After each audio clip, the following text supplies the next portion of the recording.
अध्यात्म विज्ञान कोई धर्म या संप्रदाय नहीं है, ये स्पिरिचुअल साइंस है जो कुदरत के कानून पर आधारित है। ये विज्ञान पूरे ब्रह्मांड के सभी रहस्यों को उजागर करता है और जीवन के सभी पहलुओं को समझने के लिए एक नई दृष्टि देता है। इसी को आर्ट ऑफ विजन कहते हैं, दुनिया को देखने की एक नई दृष्टि, जो अध्यात्म विज्ञानी परम पूज्य स्वामी श्री कमलेशानंद जी के निर्देशन में सनातन सत्य का अनुसंधान कर हमारे जीवन को प्रकाशित करे। जय सच्चिदानंद। પૈસા હોય તો તમે સારી વસ્તુ લેશો તો ફેસિલિટી મળશે, નોટ હેપીનેસ. તમારી પાસે પૈસા છે ને તમે કીધું કે ના હવે તો મારે તો અહીંનું ફેમસ બીચ છે ને ત્યાં બીચ ઉપર મકાન લેવું છે, 5 bedroom નું. શું કીધું? 5 bedroom. હા, મોટું મકાન, બધા આવીને ત્યાં રહી શકે. ખ્યાલ આવે? એવું મોટું લીધું, લઈ તો લીધું, હપ્તા કોને ભરવાના? મેન્ટેનન્સ કોને ભરવાનું? ક્લીનિંગ કોને કરવાનું? રિપેરિંગ કોને કરવાનું? ઇન્સ્યોરન્સ કોને ભરવાનું? હવે આ ઉપાધિ છે કે એન્જોયમેન્ટ છે? બોલતા નથી. ઉપાધિ છે. અને 1 બેડરૂમ નું મકાન આપણે રાતે ઊંઘી ગયા પછી 1 કે 5 માં ફેર પડે? આ બધી ઉગાની આંખની બધી પ્રોબ્લેમ છે. યસ કે નો? આ સમજવાની જરૂર છે. મને એક ભાઈએ કીધેલું કે બહુ વર્ષો પહેલાની વાત છે, 15-20 વર્ષ થઈ ગયા. એ થોડું જરા એને હેલ્થ ઉપર અને મેડિકલ ફિલ્ડ ઉપર થોડું સ્ટડી કરેલો ઇન ઇન્ડિયા, ને મને બહુ લેક્ચર આપે, આમ કરવું જોઈએ, આમ કરવું જોઈએ, આમ કરવું જોઈએ, વિટામિન આ તે બધું, આવું બધું મને કીધું. કોઈ એનિમલ કેમ ના જીવતા હશે? એમને કયા વિટામિન ની જરૂર છે? કોઈ નથી. વાઘસી જીવે છે, કયા વિટામિન થી જીવે છે? એને કયું ડાયટ છે? બોલતા નથી. તોય તાકાતવર છે. આ હાથી કયું ડાયટ પાડે છે? કોઈ નહીં. તો જીવતા નથી. આ બધા બુદ્ધિના બડાખા છે. જેટલી બુદ્ધિ વાપરશો ને એટલી તમને ઓછી જ પડશે, કારણ કે એનું કોઈ પરમાનન્ટ સોલ્યુશન નથી. માટે જે બને એમાં એન્જોય કરો બસ. Whatever the happen in your life you enjoy. અને કુદરતે આ જ પરિસ્થિતિ તમારા માટે નિર્માણ કરી છે. તમારા માટે આ પરિસ્થિતિ, બીજા માટે બીજી હોઈ શકે. યસ કે નો? પણ તમારે જેટલા વર્ષ જીવવું છે એટલા વર્ષ જીવવા માટેના બધા જ સર્કમસ્ટાન્સીસ કુદરત પ્રોવાઈડ કરશે. એની ડ્યુટીમાં આવે છે, તમારી ચોઈસમાં નથી આવતું. અને એની ડ્યુટી બજાવી રહ્યો છે. તમે પછી ઇલેક્શન ને સિલેક્શન કરો છો. એમાં એ શું કરે? ઘેર ગરમ ગરમ ભજીયા કર્યા હોય તો કે મને ખાવા નથી, અને રાતે 12 વાગે કે મને ભજીયા બનાવી આપો. છે ત્યારે ખા ને, નહીં હોય ત્યારે ઉપાધિ કરે. પછી કે હું કહું છું પણ બનાવતા નથી. દરેક ના સંજોગો હોય કે નહીં? આ દુનિયા કે કોઈની ચોઈસ થી ચાલે છે? હિસાબથી ચાલે છે. હિસાબને એક્સેપ્ટ કરો. ચોઈસ કરવા ગયા એની તો આ ઉપાધિ થઈ ગઈ. સમજાય છે? ચોઈસ થી મા બાપે મળતા નથી, ચોઈસ થી હસબન્ડ વાઈફે મળતા નથી, ને ચોઈસ થી બાળકો મળતા નથી. એ તો જે આવે ને સ્વીકારવા જ પડે. બોલતા નથી કે ચોઈસ છે કે મને મારા મા બાપ આવા મળે, મને હસબન્ડ વાઈફ આવા મળે, મને છોકરાઓ આવ છે. કોઈ ચોઈસ? એક ભાઈ કે પણ હસબન્ડ વાઈફ માં તો ચોઈસ છે એવું મને લાગે છે કે મેં કહું તને તારા કર્મના હિસાબથી મળે છે કે ચોઈસ થી મળે છે? રામને સીતા કર્મના હિસાબથી મળી, ચોઈસ થી મળી? જેની સાથે કર્મનો હિસાબ ના હોય એની સાથે મેરેજ થાય? કદી ના થાય. નહીં, યુ તો કોમન સેન્સ. જે બાળકો સાથે હિસાબ ના હોય તમે સાથે આવે? જે મા બાપ સાથે હિસાબ ના હોય એ જન્મ થાય? ચોઈસ ક્યાંથી આવી? બોલતા નથી. એ અજ્ઞાન છે.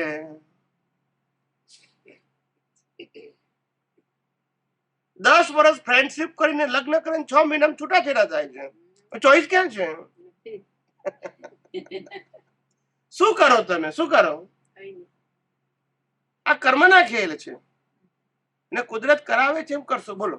તો પછી આ જૈન ધર્મમાં કર્મની વર્ગણાઓ કે છે, કર્મ કર્મની વર્ગણાઓ હમ જે શ્વાસોશ્વાસ વર્ગણા ને એ બધું, એ કર્મ કેવી રીતના બંધાય છે એ સમજાવો તમે. એ વાંચીએ છીએ પણ જરા અમને તો અઘરું પડે છે. તમારી ભાષા જરા સરળ એટલે. કર્મ વર્ગણા એટલે શું? વર્ગણાનો મતલબ વળગેલી છે, અને વળગેલી શબ્દ આવે એટલે બિલીફ આવે, નોટ ફિઝિકલ. કર્મ ફિઝિકલ કો તારે ખાલી સ્થૂળ કહેવાય. વર્ગના એટલે attach with your belief. If you are not attach તો વર્ગણા નથી. મહાવીરને વર્ગણા નથી, કર્મ હતું, પણ કર્મની વર્ગણા બિલીફ નથી. હવે બિલીફ નથી એટલે એવું નહીં કે ડિસ્ચાર્જ બિલીફ નથી, એ તો હોય, પણ વર્ગણા નથી એટલે એટેચમેન્ટ. ના થાય. ડિસ્ચાર્જ મન હતું, એમાં પણ એટેચમેન્ટ નથી. એટલે વર્ગણા ના કહેવાય, એ પણ હિસાબ જ કહેવાય. હિસાબ કો કે ઉદય કો. વર્ગણા એટલે to attach with interest and value, એને વર્ગણા કહેવાય. ખ્યાલ આવ્યો? પ્રશ્ન એ નથી કે હું આ મહેલનો માલિક છું, આ મહેલમાં રહું છું. પ્રશ્ન એ છે કે આ મહેલ મારો છે, એ પ્રશ્ન છે. ઉપાધિ એની છે, મહેલની નથી. બંધાય છે કેમ ને બધી વર્ગણા. જનક વર્ગણા જનક વિદેહી કેમ કહેવાય છે? બોલો. જનક વિદેહી કેમ કહેવાય? બે દિવસ જતો રહ્યો છે. નહીં, માલિકી ભાવે ગયો ને. આ મહેલ મારો છે એવી ગયું ને. એ તો વર્ગણા હતી. વર્ગણા બિલીફ રૂપે હતી. સાધન રૂપે તો કમ્પલસરી છે, એ તો ભોગવટો છે, એમાં કોણ છૂટી શકે? મહેલ મળ્યો તે કુદરતી રચના, અને જતો રહ્યો તે પણ મારી જે બિલીફ છે એ કુદરતી રચના નથી, એ વર્ગણા છે. સમજાય છે? વર્ગણા એટલે એટેચ વિથ યોર બિલીફ. પણ એ belief બંધાય કેવી રીતના? લોક સંજ્ઞા માટે જ્ઞાની કે છે જ્ઞાનીની સંજ્ઞાથી ચાલ્યા જાઓ. લોક સંજ્ઞાથી વર્ગણાઓ પાકી થશે, ઊભી થશે, અને પાછી પાકી થશે. લોકો તો આ જ કહેવાના છે. So, See, the people, they explain the relative truth. Try to understand. In all fields, the people, they explain the only relative truth. And the experienced person, they explain the universal truth. So that is the fundamental difference. You cannot compare with the relative truth and universal truth. And relative truth always depend on individual belief. so લોક સંજ્ઞાથી આ અજ્ઞાન બિલીફો બાંધી, બસ. લોક સંજ્ઞાથી આ જ્ઞાનની પણ બિલીફો બાંધી, all the ધર્મોના અને શાસ્ત્રોના જ્ઞાનની, એ બી લોક સંજ્ઞાથી બિલીફો Yes. ગાઢ કરી, આ બી ગાઢ કર્યું. હવે અમે વિજ્ઞાનથી અમે ડિલીટ કરીએ છીએ. વિજ્ઞાને પાછું અનંત અવતારોમાં, દરેક અવતારમાં તો વિજ્ઞાન મળતું જ નથી ને. જ્ઞાનીઓ જયારે આવા 1000 વર્ષે કે જેમ દાદા કે લાખ વર્ષે અમે પાક્યા, એવી રીતના આવા 1 લાખ વર્ષ સુધી અમે જ્ઞાન અજ્ઞાનમાં ભટક્યા અને આવી રીતના અચાનક વિજ્ઞાન મળી ગયું, છૂટવાનો ચાન્સ મળી ગયો. એવું લાઈક લોક સંજ્ઞાની સાથે એમ જ કમ્પેર થાય ને. આપણે બધા નવાને સમજાવવું હોય તો મેંગો ક્યારે આવે સમજ. અને ડાયમંડ ક્યાં આવે? ડાયમંડ ક્યાંથી નીકળે? બધા ઠેકાણ નીકળે. એમ જે વસ્તુની જેને જરૂરિયાત છે એ કુદરત પ્રોવાઈડ કરે છે. બધી જ વસ્તુ બધે ઠેકાણ હોય એવું જરૂરી, પણ જેને જરૂર છે એને કુદરત ભેગી. ભલે ને ડાયમંડ ની ખાણ દુનિયામાં ગમે ત્યાં હોય, અને એ ડાયમંડ ને પોલિશ કરીને તૈયાર કરનારો ભલે ગમે તે માણસ કારીગર હોય, ગમે તે વેચનાર હોય, પણ મારો હિસાબ હશે દુનિયા કુદરત મને એ ખાણમાંથી હીરો કાઢીને પોલિશ કરીને તૈયાર કરીને દુકાનદાર પાસે મારા ઘેર લાવશે. આનું નામ કુદરતી. મારે કે ખાણ ક્યાં છે, ડાયમંડ ક્યાંથી નીકળ્યો એ જાણવાની જરૂર. આ બધું રિલેટિવ સત્ય. હિસાબ છે તો કુદરત તમને છોડશે નહીં, અને હિસાબ નથી તો આ દુનિયામાં તમારું કોઈ નામ દેનાર પણ નથી. આ દુનિયા હિસાબથી ચાલે છે, કોઈની મરજીથી નથી ચાલતી. માટે આ દુનિયામાં ગભરાવાની જરૂર નથી. Number 1, no fear is required. અને number 2, no beggarship is required. હિસાબ પ્રમાણે જ આવવાનું છે, હિસાબ પોતે જતું રહેવાનું છે. ભીખની જરૂર નથી અને ભયની જરૂર નથી. આ આપણે માનસિક ઊભું કર્યું છે અજ્ઞાનતાથી, ભીખ અને ભય. અને આજ અને ભીખ અને ભય એ આ જગતનું સનાતન સત્ય સમજવામાં બાધક થાય છે. આપણે આધ્યાત્મ વિજ્ઞાન સમજતા હોય આપણે જાણીએ છીએ કે બધું જ કુદરતી રચના છે. આપણને કન્વિન્સ થઈ ગયું છે. પછી પણ લોકો કે પણ બધું કુદરતી રીતના જોઈએ તો આપણું જીવન ચાલશે, એટલે પાછું આપણને શંકા ઊભી થાય. અલા પણ કહેનાર ઓથેન્ટિક છે, બોલતા નથી, પણ તમે એક્સેપ્ટ કર્યું એટલે તમારામાં ભૂત વળગ્યું અંદર. એ પાછી લોક સંજ્ઞા ચાલુ થઈ. એ વાતું સાચું કે છે કે ના, આપણે ધ્યાન તો રાખવું પડશે. પાછું રિલેટિવ સત્યમાં ઊંડા ઉતરી ગયા. લોક સંજ્ઞા, યસ કે નો? જ્ઞાની પુરુષ લોક સંજ્ઞામાંથી બહાર કાઢ્યા, રિલેટિવ ટ્રુથમાંથી બહાર કાઢ્યા, ભીખ અને ભયમાંથી બહાર કાઢ્યા, પાછું પેલા એ ઊભું અને આપણે એને સ્વીકાર્યું. પાછું મારે બહાર કાઢવું પડે. સમજાય છે તમને? જુઓ, અજ્ઞાન છે ને, આ દુનિયા અજ્ઞાનથી ભરેલી છે. અજ્ઞાન એટલે રિલેટિવ સંજ્ઞા. એ સમજતા તમને બહુ વાર લાગશે. આ દુનિયામાં જ્ઞાન છે, પણ એ જ્ઞાન અને અજ્ઞાન બંને રિલેટિવ સત્ય છે, માટે હું એને અજ્ઞાન કહું છું. રિલેટિવ સત્ય સંસાર ચલાવવા માટે છે અને સનાતન સત્ય સંસાર સમાપ્ત કરવા માટે છે. સતની ઓળખાણ માટે સનાતન સત્ય જોઈશે અને આ સંસારની ઓળખાણ માટે રિલેટિવ સત્ય જોઈશે. બંનેના ફીલ્ડ કેવા છે? ભાઈ તમારે આ ઓળખવું છે ને આ ઓળખવું છે, બેનું મેળ નહીં પડે. સંસાર ભલે છે પણ તમારું વિઝન રિયલ નું હશે તો જ તમને રિયલ સમજાશે. ખ્યાલ આવી ગયો? પણ રિયલ નું જ્ઞાન છે ને ઇન્ટરેસ્ટ રિલેટિવ માં છે તો શું થાય? સમજાય છે કે નહીં? આપણે રિલેટિવ નો ત્યાગ કરવાનું નથી કહેતો, પણ રિલેટિવ ની અંદર જે વેલ્યુઝ છે, ઇન્ટરેસ્ટ છે, જે મોહ છે, એમાંથી કમાઉટ થઈ જાવ, કારણ કે કુદરતી રચના છે. યસ કે નો? અને કુદરતી રચનામાં જયારે આપણને ખબર પડી કે કશું કરી શકતા નથી, તો પછી ઊંડા ઉતરવાની ક્યાં જરૂર છે? સંજોગો આવે ત્યારે કુદરતી જે પ્રયત્ન કરવાના હોય એ કરવાનો, કોઈ ના કોણ કે છે? પણ એ પ્રયત્ન કરવાના સંજોગો પણ કોણ આપશે? કુદરત આપશે.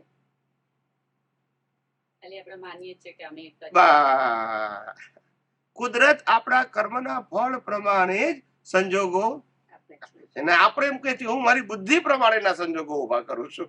બસ આ જ અજ્ઞાન છે. ત્યારે હવે કે નહીં, બુદ્ધિ તો રામ પાસે હતી તો રાવણને ના સમજાઈ શક્યા, બોલતા નથી. યસ કે નો? અને બુદ્ધિ તો કૃષ્ણ પાસે હશે તો પણ દુર્યોધનને ના સમજાઈ શક્યા. યસ કે નો? પણ તોય આપણે કહીએ કે મારી વાઈફ મારું કેમ ના સમજે? ભલે એ લોકો ના સમજી શક્યા, મારું તો સમજવું જોઈએ. આ જ અજ્ઞાનતા છે.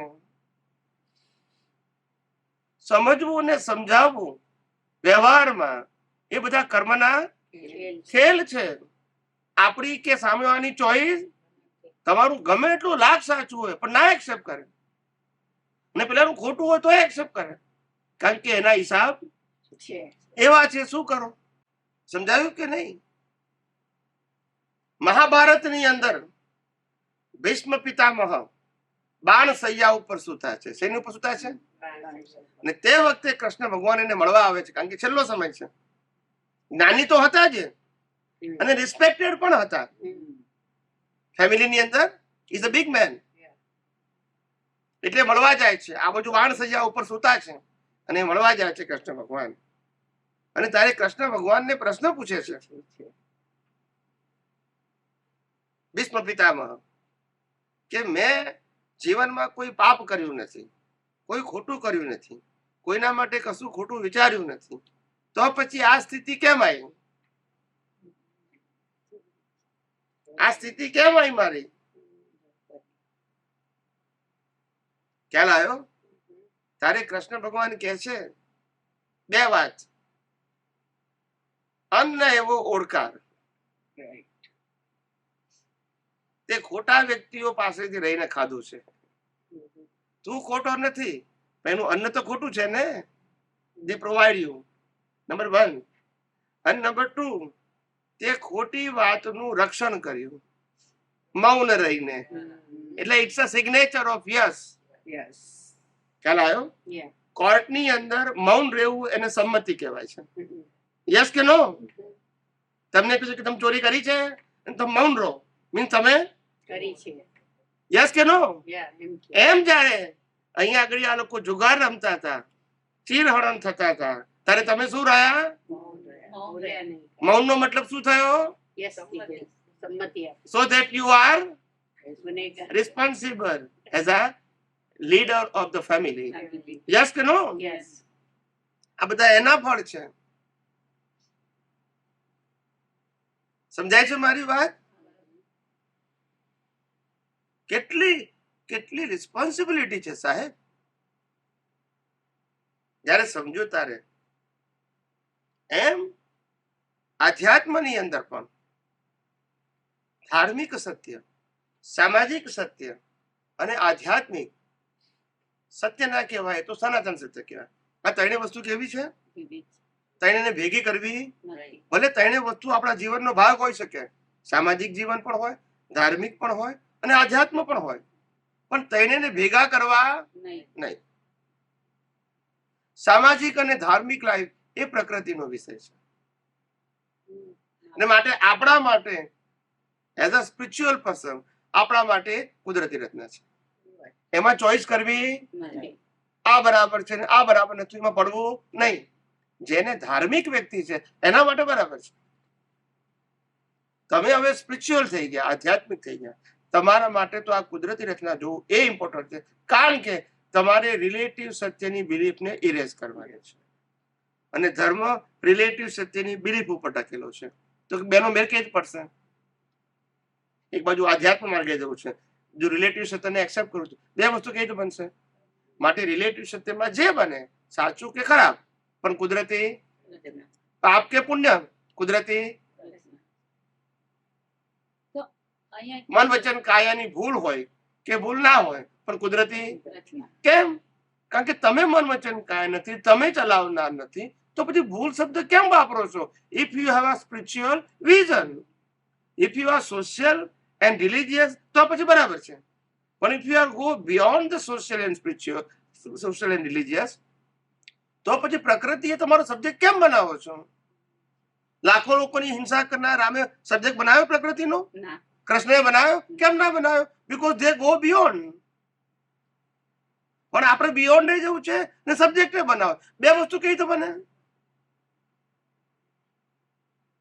રિલેટિવ સત્યનો સબ્જેક્ટ કોના માટે ઇમ્પોર્ટન્ટ છે? Value of relative truth is there. પણ જે લોકો યુનિવર્સલ ટ્રુથની વાત કરે છે, જેને યુનિવર્સલ ટ્રુથ રિયલાઇઝ કરવાનું છે, એના માટે રિલેટિવ ટ્રુથ સબ્જેક્ટ કેવી રીતે હોઈ શકે? એ બંને ફેકલ્ટી કેવી છે? ખોટી નથી, પણ કેવી છે? આર્ટ્સ પણ સાચું, કોમર્સ પણ સાચું અને સાયન્સ પણ સાચું. પણ તમે સાયન્સમાં છો તો આર્ટ્સ અને કોમર્સ સાથે લેવા દેવા શું છે? આ તો ત્રણે હાથે ભણે, પછી શું થાય? ખીચડો. ના અમારે કે ના આ થાય ને. વિચાર કરો કેવું થાય લાઈફ. તમે વિચાર કરો કે આપણે આપણા જીવનની અંદર કંઈક શીખવું હોય, લર્ન કરવું હોય, તો you have to pay attention. આપણે સ્કૂલમાં હોઈએ, કોલેજમાં હોઈએ ને ભણતી વખતે ધ્યાન સેવા રાખવાનું હોય. એ શું ભણાવે છે? એ સાચું ભણાવે છે, ખોટું ભણાવે છે, પ્રોફેસર છે કે મેમ છે, એ ઇમ્પોર્ટન્ટ નથી. એને શું કપડાં પહેર્યા છે, ઇમ્પોર્ટન્ટ નથી. આપણે ઘેર જઈને શું કરવાનું છે, ઇમ્પોર્ટન્ટ નથી. અત્યારે ઇમ્પોર્ટન્ટ છે મારે લર્ન કરવાનું છે. અમે રાઈટ? તો તમે શીખી, પણ તમે ત્યાંય ઘર લઈ જાઓ તો બોલતા નથી. સમજાય છે? Work value work and play value નહીં. When you learn you have to pay attention કે શું કહે છે એ મારે લર્ન કરવું છે. એપ્લિકેશન સેકન્ડરી મેટર, પેલા લર્ન તો કરો એમાંથી કે શું મને બેનિફિશિયરી થવાનું છે, એ પેલા શીખો. શીખીને પછી ઉપયોગ કરવો કે નહીં એ ડિપેન્ડ ઓન સર્કમસ્ટાન્સીસ, પણ શીખો તો ખરા. યસ કે નો?